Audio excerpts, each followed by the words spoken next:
Bonjour et bienvenue dans cette vidéo. Je vais vous présenter l'actualité du Barça aujourd'hui, en ce lundi 6 novembre 2023. Si vous êtes nouveau sur la chaîne, ici je parle généralement de l'actualité du Barça. Donc n'hésite pas à t'abonner, et appuyer sur le bouton j'aime pour me soutenir. Voici mon compte TikTok, pour les intéressés. Merci, et commençons.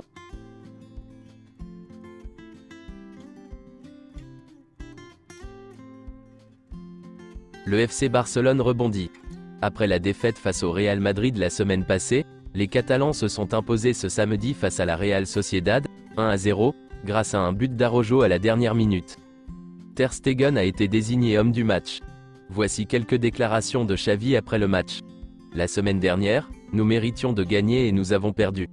Cette semaine, nous ne méritions pas de gagner, mais nous l'avons fait. C'est ça le football. Nous devons être honnêtes. Nous n'avons pas été bons, et nous ne méritions pas de gagner. Aujourd'hui, nous avons déversé notre colère sur le Classico. Nous avons gagné un match très important, même si nous ne le méritions pas. La petite note pour Íñigo Martínez était une question tactique. Quand vous remplacez plusieurs joueurs, vous pouvez générer une certaine confusion. Nous avons souffert, nous nous sommes créés peu d'occasions. Nous n'avons pas été à l'aise. Mais c'est une victoire très importante. Nous prenons 3 points en or. C'est spectaculaire. Nous ne pouvons pas jouer ce football. Nous sommes entrés dans le match avec une intensité nulle. Si nous jouons ainsi en Ligue des Champions, nous ne serons pas compétitifs. La première mi-temps est totalement inacceptable pour nous. Le retour de Pedri va changer le visage de l'équipe pour les prochains matchs. La Real Sociedad méritait beaucoup plus. Nous devons faire preuve d'autocritique dans notre jeu. Nous n'avons pas mis d'intensité en première mi-temps, je suis très frustré. Ce n'est pas la voie à suivre. Je ressens exactement la même chose que la semaine dernière. Nous avons très bien joué la semaine dernière, mais pas aujourd'hui. À la mi-temps, j'ai demandé aux joueurs s'il était fatigué. Il n'était pas intense et c'est tout à fait inacceptable. Aujourd'hui, nous avons battu une très bonne équipe. Ce n'est pas la victoire que nous voulions, mais elle est très importante. Il semble que le Classico nous ait affecté plus que je ne le pensais. Les 25 premières minutes de ce match sont totalement inacceptables. C'est l'exemple même du contraire de ce que nous devons faire sur le terrain. En même temps, gagner sans mériter est important pour les champions. Lewandowski revient d'une blessure, et il est difficile pour lui de rester à 100%. Nous devons bien gérer les blessures et les remplacements. Voici quelques déclarations de Pedri. J'avais tellement envie de revenir. J'espère rester en forme longtemps. Nous n'avons pas bien joué, mais le plus important est que nous ayons gagné les 3 points. Voici quelques déclarations d'Araujo. Ce sont 3 points très importants après avoir perdu le Classico. Nous connaissions la difficulté de ce match. Nous n'avons pas bien joué en première mi-temps, mais nous avons fait mieux en deuxième mi-temps. La Real Sociedad a fait un très bon match. C'est une bonne équipe. Parfois, il y a des matchs que vous devez gagner par tous les moyens. C'était le cas aujourd'hui. Un match nul aurait été un résultat équitable. La Real Sociedad a très bien joué. Je suis heureux d'avoir marqué mon premier but de la saison, mais le plus important est d'aider l'équipe à gagner le match. Je savais que le match allait se terminer. Quand j'ai vu Gundogan s'emparer du ballon, j'ai immédiatement couru derrière la surface. Quand j'ai marqué, j'ai eu l'impression d'être en position de hors-jeu, ou très légèrement hors-jeu. Heureusement, je n'étais pas hors-jeu, et mon but a permis à l'équipe de gagner. Ce groupe est très spectaculaire. Nous avons un mélange de vétérans expérimentés, et de jeunes joueurs affamés. Voici le groupe qui a été convoqué, pour le match contre le Shakhtar. Xavi et Koundé participeront à la conférence de presse d'avant-match aujourd'hui. En raison de son état de santé, Joan Laporta ne peut pas prendre l'avion. Il n'assistera pas au match contre le Shakhtar, car le voyage en train jusqu'à Hambourg est trop long et compliqué. Gavi manquera le match contre Alaves, en raison d'une suspension. Fermín López a été inclus dans la pré-liste pour les matchs amicaux de l'équipe nationale espagnole. La liste définitive sera dévoilée vendredi prochain. Le contrat de Lamine Yamal avec Nike a expiré. Adidas, Puma, New Balance et Nike se battent pour le recruter.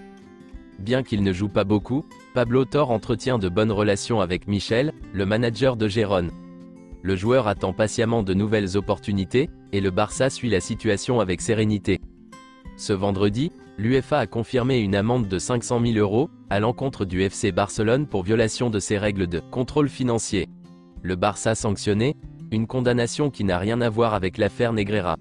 Ce vendredi, comme l'annonce l'UEFA, le FC Barcelone a été condamné à une amende de 500 000 € pour avoir mal déclaré au cours de l'exercice 2022, des bénéfices provenant de la cession d'actifs incorporels, autres que des transferts de joueurs. Le Barça avait fait appel condamné en juillet, le FC Barcelone avait décidé de faire appel de cette décision en juillet dernier. Même si le montant n'est pas exorbitant, les dirigeants catalans doivent être agacés, alors que le scandale Negreira bat son plein ces dernières semaines. Pour rappel, le FC Barcelone est gêné par des problèmes financiers et une énorme dette. Selon Mundo Deportivo, Marcos Alonso vit sa dernière saison à Barcelone.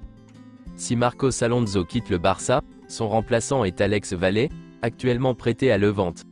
Le staff technique aime beaucoup Vallée. Il était avec l'équipe lors de la tournée d'été américaine.